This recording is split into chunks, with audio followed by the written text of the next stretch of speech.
What up? What up? What up, Tag Nation? It is us, Tag, and I know it has been a little Mm. bit since the three of us have been together in this Too capacity. long. We've been beefing. All right. Yeah, it's been Yeah. full fledged beefs going on, Little just beef. legit. But we'll talk way more about the beefs and more after our beautiful intro. T.A.G. That's tag shit.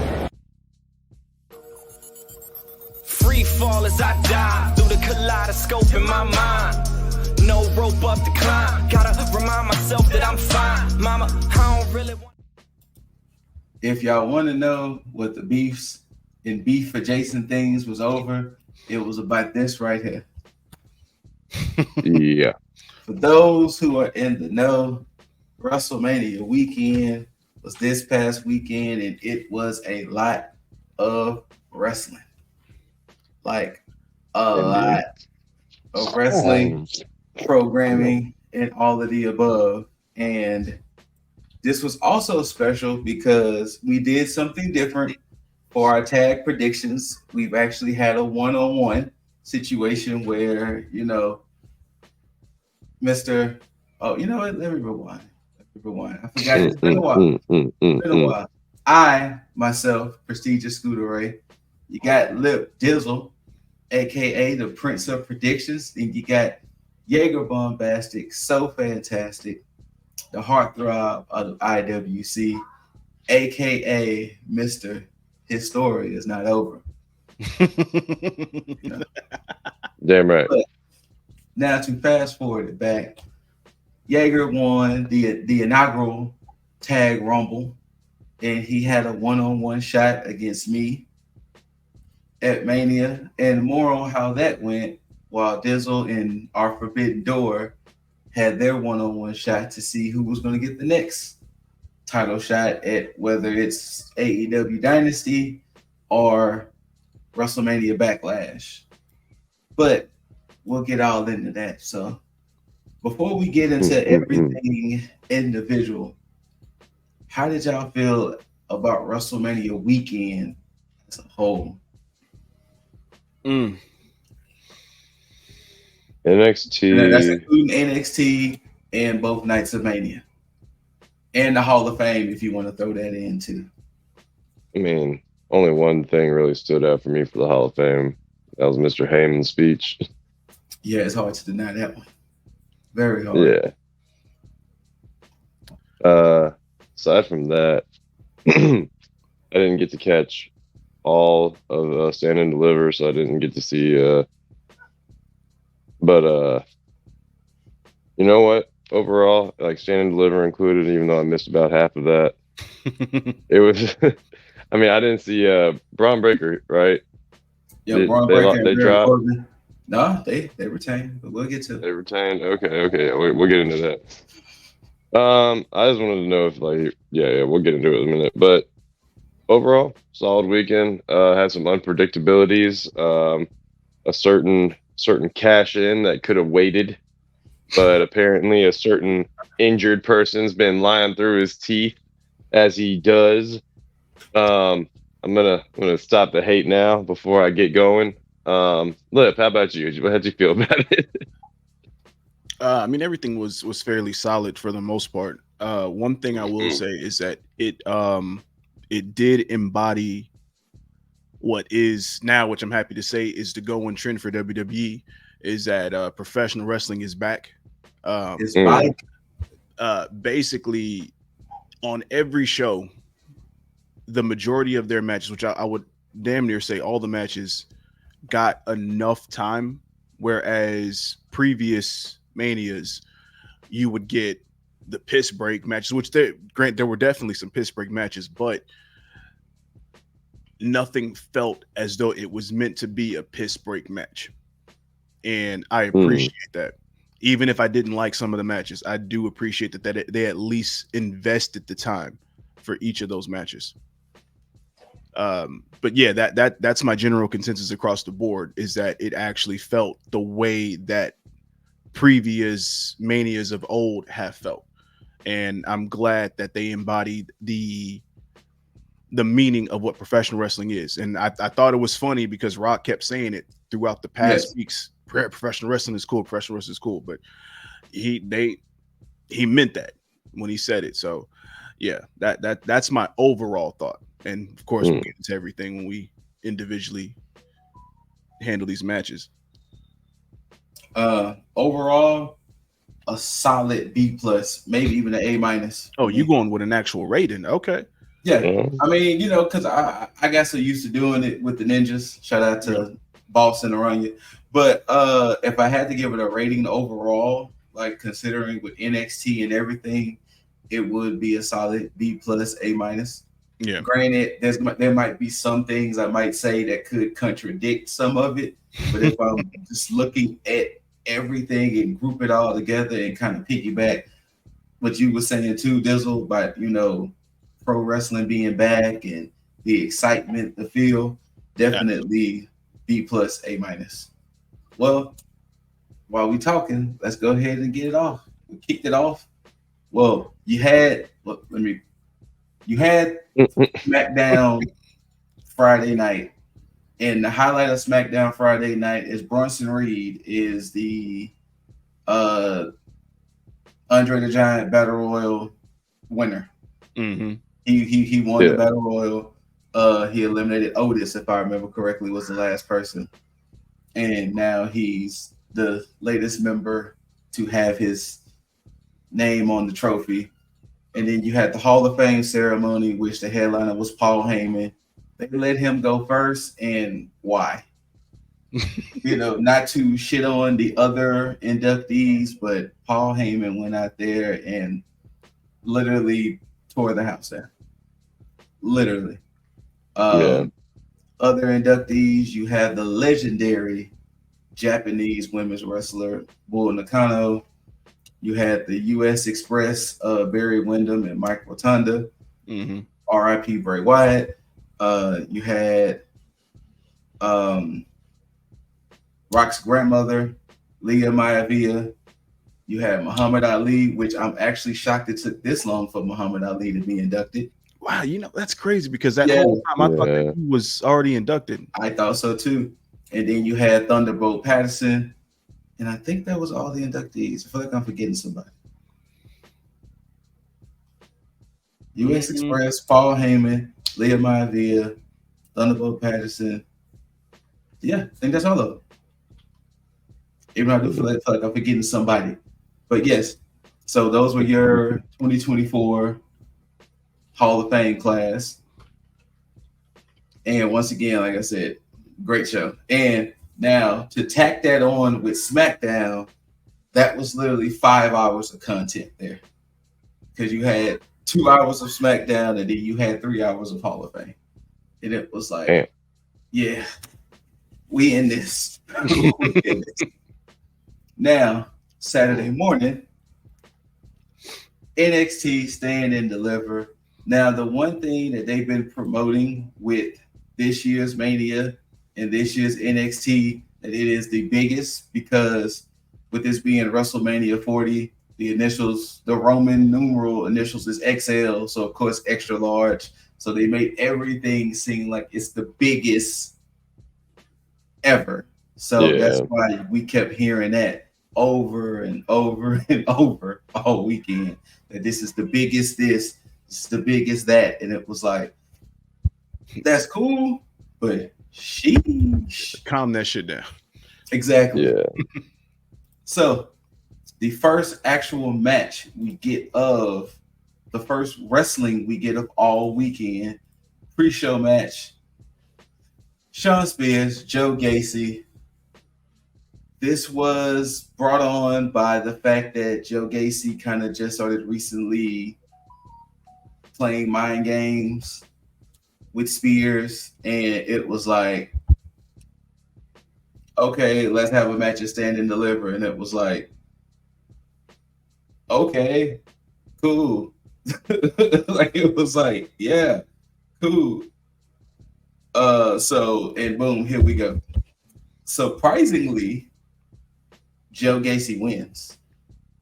that was the surprise that I had because, granted, Sean Spears did lose to oh my God, who did Sean Spears lose to?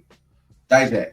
Those Sean Spears lost to T.A.G because that was something involved later. But I'm actually surprised that they had him suffer this loss to Gacy, especially with Ridge Holland hitting Gacy in the back with a chair before the match started. Yeah.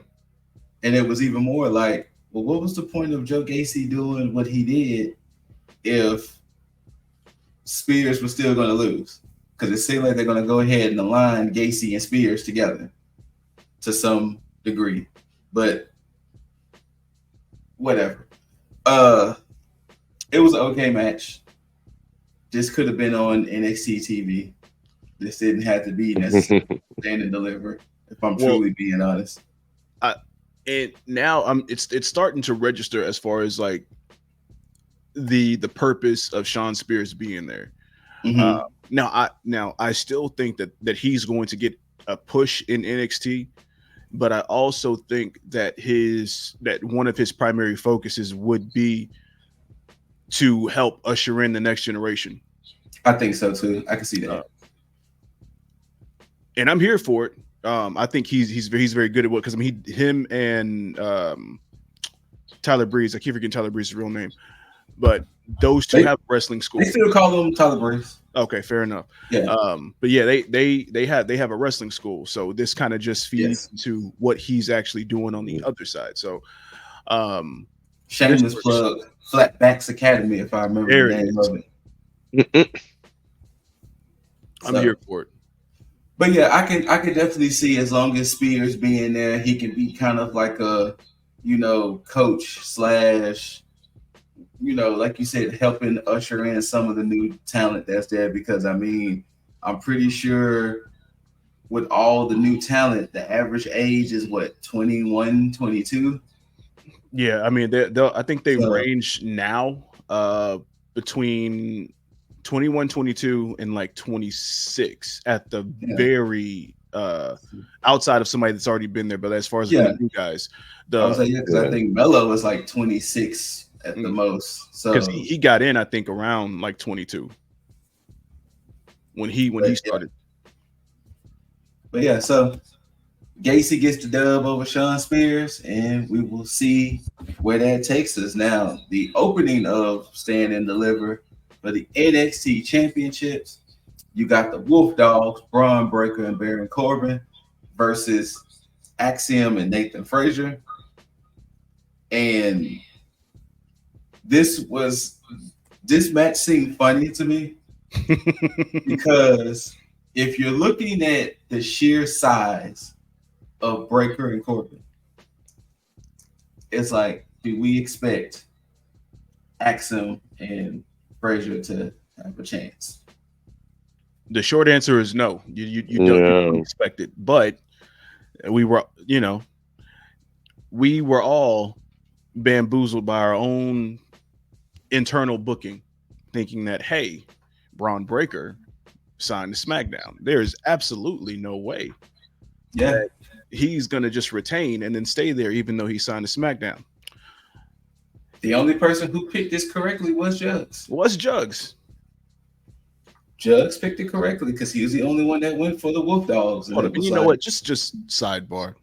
Shout out to Juggs and him being on a fucking tear over the past week. I hate it, but I can't be mad at Smart predicting. No, you cannot be. He went in with a plan and executed. But other than that, like Dizzle said, we were a victim of our own smart booking and thinking we knew the game, no pun intended. And the Wolf Dogs retained. Simple and plain. They got the dub. And once again, I'm ready to see what they're going to do with Braun Breaker on the main roster. because that man is just a beast, to say. I mean, at one point there was a time where he hit the rope so hard he shifted the ring. He shifted the whole ring because he hit the ropes just that hard, and it was like, nah, fam. So I wonder how they're gonna book him, because I mean he already had 2 squash matches on SmackDown. Mm-hmm. So I'm wondering to see how he's gonna be booked when he's officially there full time and able to run free. I think the smart thing would be them having a slow burn with him. To be perfectly honest, I don't think they need to push him the way the NXT pushed him, based on the fact of Cody just being champ and them having a lot of other people who needs to be in the world title picture. Mm-hmm. So I can see that. But yeah, Wolf Dogs retain, and then the next match, the quote unquote real meat madness. Yeah, I took a shot. The real meat madness we get for the North American Championship, the champ Obafemi versus T.A.G versus Josh Briggs in a triple threat. And in the words of the great Big E, big meaty men slapping meat. Slapping meat. This match right here was a sleeper, because with those 3 men, with the shortest guy being 6'6", and the smallest guy being, I think they said 260, those 3 men put on the show. They put on the show. Oba being 6'8", 10, T.A.G 6'7", I think they said 270. And I think Briggs was like 6'6", 260, 265. They went out there and put on the show. And it was something to see. You know, I had seen a little bit of Obafemi. Mm-hmm. And I was on the fence as far as being on the hype train, because I didn't believe the hype. Okay. You know, it seemed like, okay, they're gonna put the title on him. All right, cool. Because when he initially won the title, I was just like, it something didn't feel right. So go ahead. He had me day one when he was in the tournament. Because of his size and because of him, it felt like, okay, who is necessarily going to beat him? And I can appreciate he cashing in on Dragon Lee instead of cashing in on Ilya. Because then it would have been like, okay, you're sitting there going to cash in on the champ that's not about to lose the belt. So I appreciate that they made him go the route of cash in on Dragon Lee, because it was like surprising, of course, because Dragon Lee had just beat Lexus King, and it was like, here come Oba, was like, you got another opponent, big dog. And it was game over. And the crowd took to him quickly, which surprised me. That surprised me too. And he's been dominant. He's not that bad on the mic. You can still tell he's new at it. Every now and then he kind of has his Batista-like fits. You know what I'm saying? So, because, you know, we all know Batista was like the king of drip. And, you know, Oba be coming out there dressing like Batista sometimes. And I'm here for it. I will give him that, because I think it took seeing him on the mic as well, but then also seeing how the crowd was behind him, and there's that organic NXT crowd back in that you get, and it makes you believe the hype when it happens.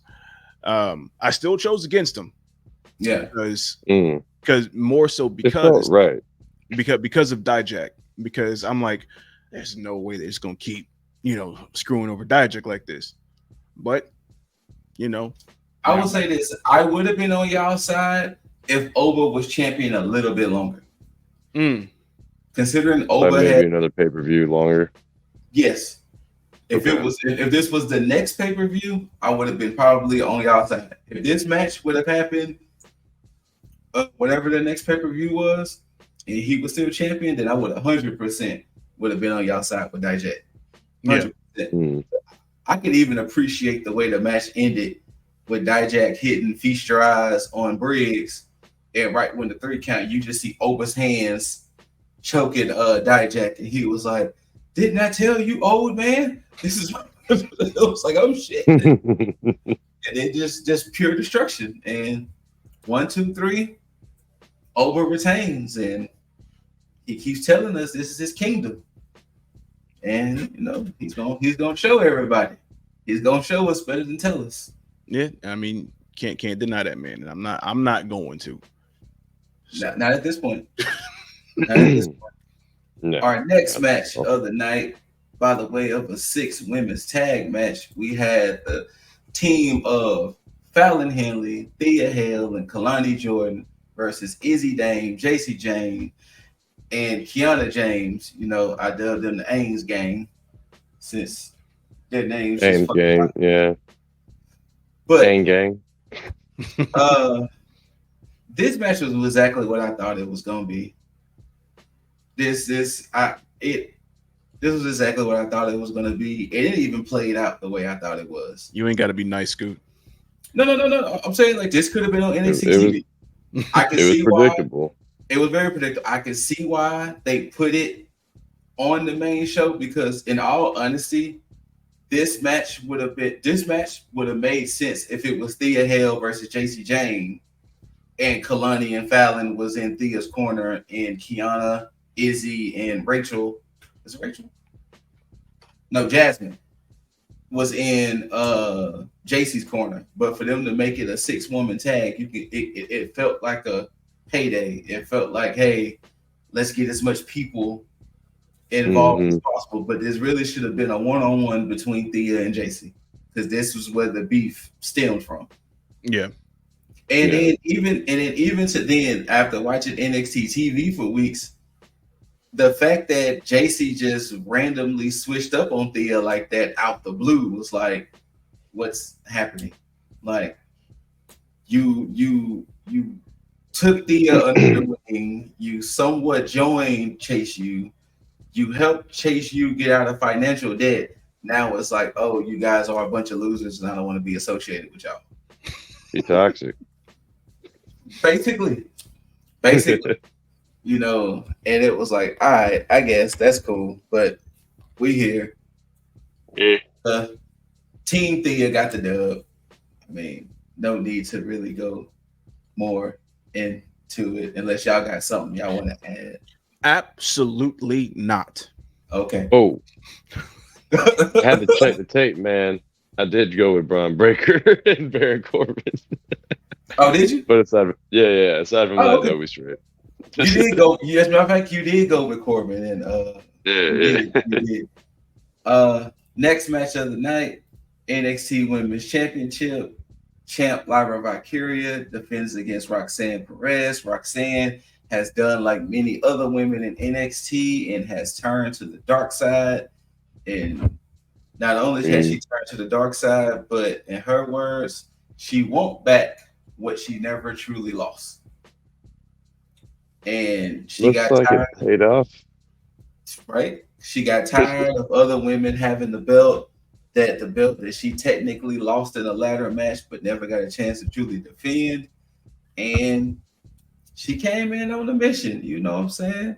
Roxanne came in on a mission, and she had to show Lyra what's up. She had to put hands and feet on Lyra. And ultimately walked out as champ. So now she's your 2-time women's champion. And this match wasn't bad. Like I normally say when we do reviews, this felt like a title change. This felt like the belt was going to change hands. Like it would have shocked me if Lyra would have walked out as champ. Same. Personally. Yeah. They put on a good show to where for like 1 or 2 times I was thinking, oh damn, Lyra might win this. But overall, like the amount of story work they put into Roxanne Perez and everything else going into it, it just felt like it was coming. And then too, I didn't like the aspect of them doing the whole Tatum Paxley coming out again. Oh, because that it was part. like, yeah, it was like the whole Tatum Paxley thing. It was like, I understand you and Lyra are supposed to be besties or whatever, and you've been whatever, and it was like there was no need for that to happen in this match, but they did it. Okay, cool. like cool. You know, the whole, oh no, I accidentally caused interference. Oh no, you know. I mean, she didn't even do anything really to like crucify her on the match either. Just like, oh, I'm gonna unhook you, and then she failed at unhooking her, and then got smacked, and then did nothing. It did nothing in the end. Nothing it was a whole bunch of nothing. In the end. Dizzle, you got words? It was expected. I mean, I hate that Lyra was put in this position. I mean, because you kind of expect more from somebody that takes the title off somebody like Becky Lynch. Yes, I can agree with that. Yeah. And it just didn't have this. Like, to me, it would have made more sense had this been Tiffany Stratton all the way through. You know, and then get into the whole thing where now you're at Stand and Deliver, and you have Roxanne get her belt back, and then have Tiffany Stratton. I mean, even at this point, Tiffany Stratton could have done the same thing as Braun Breaker and been NXT Women's Champ and been on SmackDown this entire time. But yeah, I think just Lara was in an unfortunate position, and it's for her, to me, it's a very extended transitional champ period. It was. So it was. I wonder in the end was the goal to put the belt on Cora Jade, but she got hurt again. I would have actually preferred that, to be perfectly honest. I think it would have made sense because you could have easily taken Cora Jade with her heel turn and then slotted her to take the belt in whatever nefarious way you could have imagined off of Becky Lynch, and then it would have been apropos for Roxanne to come back and then take the title off of Cora Jade. Yeah, maybe that was the plan. You can still incorporate Cora Jade whenever she gets healthy. She's like in a good insert spot right now. Absolutely. Yeah. But we'll see come Tuesday what's going to be the landscape of things now, because also too in the process we did see that Julia is signed with NXT, so we'll see where she gets slotted in place and how long it'll be before she gets that belt up off of. Well, I don't know, because also too they did announce, Ava did announce that there's going to be a North American Women's Champion. So Julia could be the first of that, or she can get that belt up off Roxanne. We shall see. Which, leave it to NXT to always be the ones that's going to usher in something that the women need, right? Versus what WWE does. Now, granted, I'm pretty sure Trips would love it, but right at this point, I mean, now since Mania is done, he's been in cleanup mode and put it into perspective. So there's no way that he could have genuinely and made it make sense introduce a new title, especially for the women at this point. So yeah, at least let this be the prototype to see what they do on the main roster. I think so. All right, our co-main event of the night, we got the champ Ilya Dragunov defending against Tony D'Angelo of the D'Angelo family. And once again, people, if y'all ever listen to any of my quick tags or anything like that, this did not feel like Ilya was losing. Not one time was I watching this match expecting Tony D to win. Nah. Not one time. I do appreciate the small face turn with turning down the Nux, Brass nuts, but yeah. yeah, but even with that turn, you're not like this whole Sopranos wannabe thing going on and like doubling down on it going into this. Could have given you the impression that he was gonna, get some kind of a one up here, maybe get a little bit of a story with his championship. But I'm glad they kind of killed that now. And like you said, Jaeger, they double, triple down on it too. Like they Many let it be, random ass primes in the streets. like they let it be known that Tony D'Angelo is supposed to be this mob boss On and mob things boss. of nature. And yeah, so it's gonna be interesting to see in the end who they're gonna get to get the belt up off of Ilya, because we're in that point now to where I'm not saying Ilya is running out of challengers, but it's gonna be some circle backs type Absolutely. situation. Absolutely. So, Probably. because I mean, he already defeated Mello, Trick, Corbin, Tony D, and they've been like the main four, main roster wise. I mean, not main roster, main event scene in NXT wise. So it's like, unless you about to build up somebody else, which I don't know who at this point. And Hmm. and that is part of the problem, because, and now granted, I haven't been watching NXT religiously like I used to. I can So tell you any questions you got, I can be able to answer. I mean, it just for the simple fact that I don't, just like you said, I don't know who could be the next, because I don't see them really building up anybody. Now they're doing perfectly fine with the North American Championship title picture, but as far as building that next star, which is why I think that Braun, Mello, and surprisingly Ilya, because I feel like he just kind of was inserted at that point. Mm-hmm. But Braun and Mello had been the only two that had been in that realm outside Technically, they were that have been, one shots at a certain point, because I think by this time you should already have a handful of people, Gacy being one, either one or the other out of Josh Briggs and Jensen. Dijak should be slotted in there somewhere. But they just haven't built these guys up. Hell, even Wesley, but Wesley unfortunately has been hurt. I feel like he would have been the right person to be in there easily as the underdog babyface. 100%.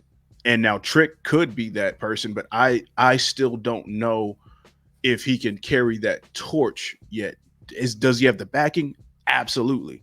But when it comes to him being that leader, could he do it above the hype?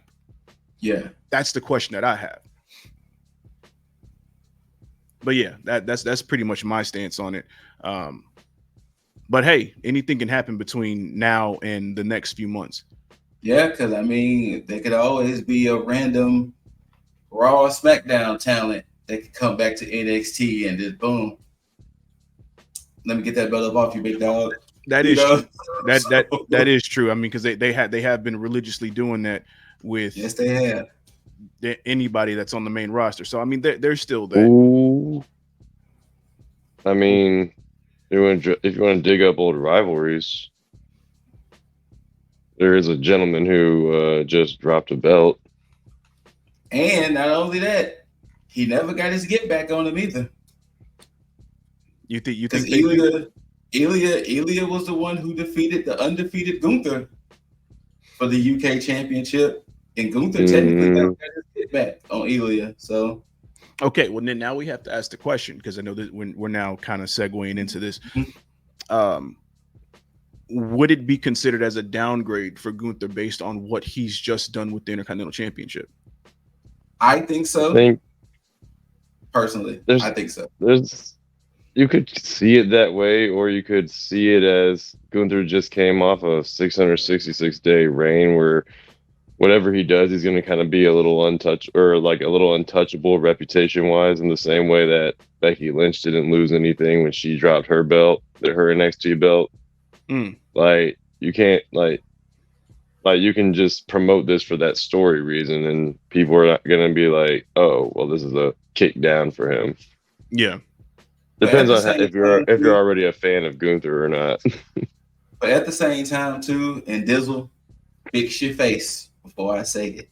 Just fix your face. Oh, here we go. I don't want Gunther to be in the Charlotte category to where every time we see Gunther, he has to have some type of title or be in some type of picture.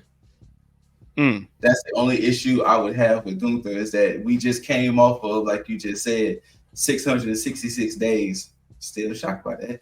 That he just came off his ICM.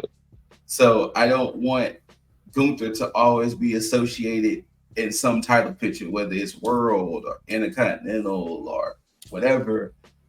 Yeah, you know, we could let him cook without being a champ. I honestly would agree with you on that. Mainly because at this point in the game, because there are so many people that they have on the roster that they can pull from, and I know Trips is known to utilize anybody who's choosing to step up. I think it's beneficial for them to not go so heavy on Gunther, as far as putting titles on him. So I would agree, and maybe, just maybe, him going down to NXT and doing that would be beneficial. But I honestly believe that it would be treading a very, very thin line, because they would have to do it absolutely flawlessly if they were to do that. But then the problem is going to occur. Who's going to be Gunther in NXT? And that's the problem. Who's going to be the problem? Yeah. So, but we'll see. Like I said, maybe Tuesday. I'm pretty sure tonight with Raw will provide some clearer pictures, and I'm pretty sure Tuesday will start to provide some clearer pictures on everything too. And what was touted as the biggest main event in NXT history, which I really wish they did not put so much pressure on this match. You had your main event of the night. Best friends, now bitter enemies. Trick Williams, a.k.a. Trick Willie, versus him, Carmelo Hayes. Now, of course, this match came about due to some jealousy from Carmelo, that Trick was kind of not being the sidekick anymore, and Trick was being his own man, and Trick was starting to, quote-unquote, feel himself, and Melo didn't like that. So for months, they played the Who Attacked Trick in the parking lot. Well, Vengeance Day, it was revealed it was Melo, and here we are. This match, it had all the hype going into it. They had vignettes done by Gargano, done by Tommaso Ciampa, done by Randy Orton, done by CM Punk. They had all of the hype going into this match. Personally speaking, did it deliver for me? I'm in the middle.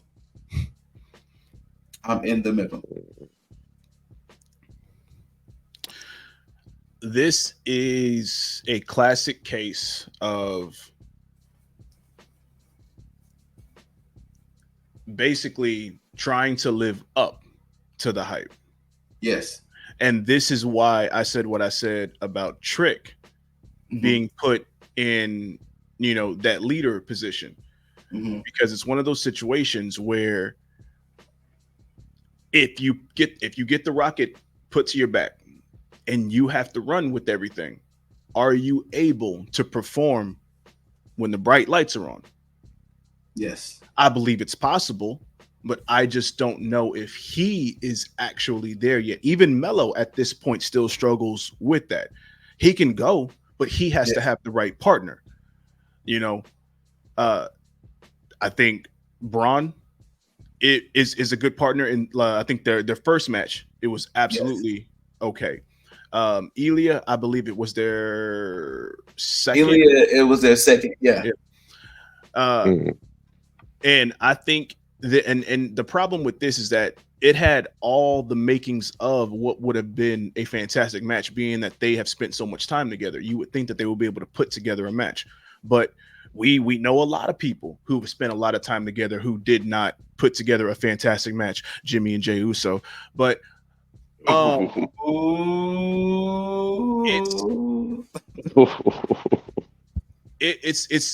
we'll get to it.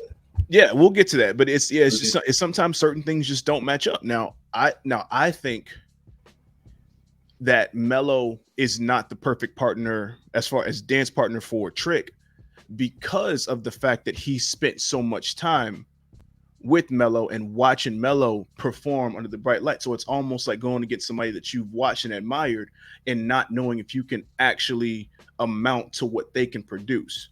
And then not only that too, and to even piggyback off of what you're saying, if you're a long time watcher and supporter of NXT, we know how legendary it was for Tommaso to betray Johnny Gargano. Absolutely. And we know how legendary that match was when Johnny G came back, because once again, DIY was built as the tag team of tag teams. And, you know, the show was ending, the graphic was up there, and then Tommaso just beat the shit out of Johnny. And it was like, wait!